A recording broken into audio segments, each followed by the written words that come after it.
8월 한 달 내내 시장은 답답함을 보여주었습니다. 분명 계절은 여름인데 우리 계좌는 한겨울처럼 꽁꽁 얼어붙었을 겁니다. 오를 듯 하면 매크로 뉴스에 하락하고 잠잠하다 싶으면 갑작스러운 조정에 정신을 차리기 힘드셨을 겁니다.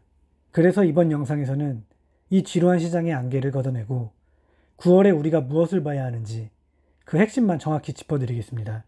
연준의 진짜 속내는 무엇인지, 8월에 우리의 예상과 달랐던 코인들은 어떤 교훈을 줬는지, 그리고 가장 중요한 9월에 우리가 주목해야 할 코인은 무엇인지 이 영상 하나로 전부 끝내드리겠습니다.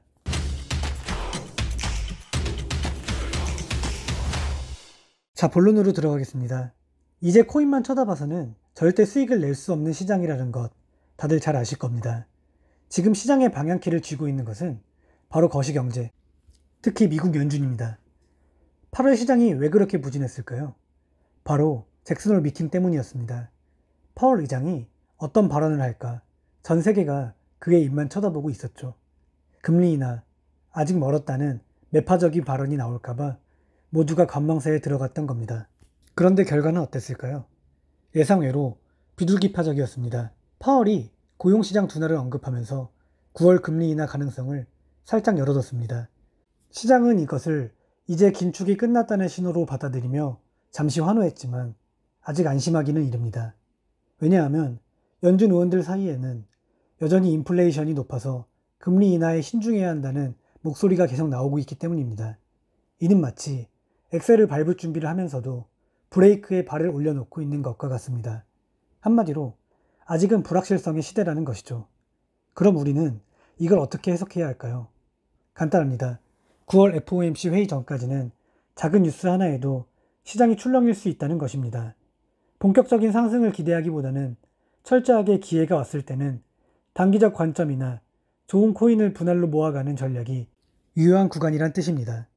명심하세요. 지금은 흥분할 때가 아니라 영리해져야 할 때입니다. 그럼 8월 한 달, 우리를 힘들게 했던 코인들을 한번 복귀해 보겠습니다. 모든 하락에는 이유가 있고 그 안에는 반드시 교훈이 숨어 있기 때문입니다. 첫 번째는 바로 이더리움입니다. 7월에 현물 ETF 승인이라는 엄청난 호재가 있었음에도 8월의 흐름은 생각보다 힘을 쓰지 못했습니다. 이것이 무엇을 의미할까요? 소문에 사서 뉴스에 팔아라는 격언이 아직도 유효하다는 증거이기도 하고, 더 중요하게는 ETF 승인이라는 재료가 단기적인 상승보다는 장기적인 가치 저장 수단으로 인식되고 있다는 것입니다. 기관들은 개인 투자자처럼 성급하게 접근하지 않습니다. 철저히 계산하고 시장 상황을 보면서 천천히 진입합니다. 이더리움을 통해 얻은 교훈은 대형 호재는 즉각적인 폭등이라는 공식을 머릿속에서 지워야 한다는 것입니다. 진짜 수익을 내는 투자자는 호재의 끝물이 아니라 호재가 시장에 완전히 녹을 때까지 기다릴 줄 아는 사람입니다. 두 번째는 특정 코인이 아닌 규제라는 보이지 않는 위험입니다. 8월에도 어김없이 SEC나 미국 정치권에서 암호화폐에 대한 부정적인 이야기가 흘러나왔습니다. 특히 미신고 증권 이슈는 알트코인 투자자들에게는 매우 민감한 문제입니다. 내가 투자한 코인이 증권으로 분류되는 순간 거래소에서 상장 폐지될 수도 있다는 공포감이 8월 알트코인 전반의 투자 심리를 꽁꽁 얼어붙게 만들었습니다. 규제 이슈에서 얻을 교훈은 내가 투자하는 코인이 탈중화가 잘 되어 있는지, 증권성 논란에서 자유로운지 반드시 스스로 확인해야 된다는 것입니다. 이제 기술력, 커뮤니티뿐만 아니라 규제 리스크까지 고려해야 하는 시대가 왔습니다. 조금 번거로우시더라도 꼭 공부해 두시길 바랍니다. 이제 과거 이야기는 그만하고 미래를 이야기해 보겠습니다. 모두가 기다리셨을 9월에 주목해야 할 코인들입니다. 물론 이것은 투자 추천이 아니라 철저한 분석과 정보에 기반한 관점이라는 점을 기억해 주셔야 합니다. 첫 번째 주인공은 솔라나입니다. FTX 사태 이후로 어려운 시기를 겪었지만 8월 들어 조용히 하지만 아주 강하게 반등하는 모습을 보여주었습니다. 왜 지금 솔라나일까요? 이유는 세 가지입니다. 첫째, 죽은 줄 알았던 생태계가 살아나고 있습니다. 특히 밈코인과 디파이 쪽에서 다시 자금이 유입되는 것이 온체인 데이터로 확인되고 있습니다. 둘째, 기술적 안정성입니다. 과거의 네트워크가 자주 멈췄던 문제가 최근 업데이트 이후 몰라보게 안정화되었습니다. 마지막으로 셋째, 바로 아시아 시장입니다. 9월에 열리는 코리아 블록체인 위크를 기점으로 아시아 시장에 대한 공격적인 마케팅이 예상되는데 솔라나는 전통적으로 아시아에서 인기가 많았습니다.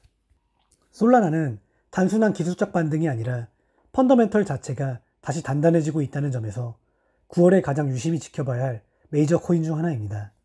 두 번째는 특정 코인이 아니라 AI 테마 전체입니다. 2025년 상반기를 뜨겁게 달궜던 AI 메타, 다들 기억하실 겁니다. 8월에는 잠시 주춤했지만 이 불씨는 꺼지지 않았습니다. 왜 AI 테마가 다시 움직일 것이라고 볼까요?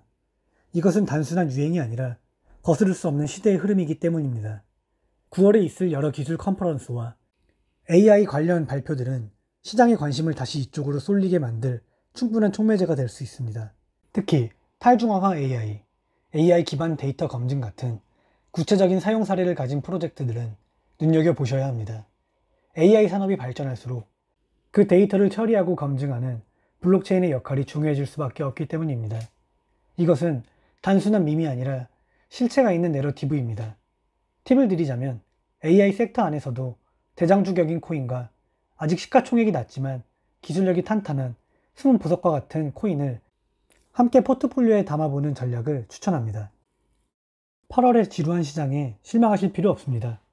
오히려 우리는 이 시간을 통해 더 현명해졌고 9월을 준비할 무기를 얻었으니까요. 거시경제의 큰 파도를 읽으면서 9월에 힘을 받을 가능성이 높은 내러티브에 미리 올라타는 것. 이것이 바로 지금 같은 시장에서 살아남고 결국 승리하는 투자자의 자세입니다. 이번 영상이 조금이라도 도움이 되셨다면 구독과 좋아요 부탁드립니다. 그럼 다음에 더 깊이 있는 분석으로 돌아오겠습니다. 그때까지 모두 성공 투자하시길 바랍니다. 감사합니다. 코인사이트였습니다.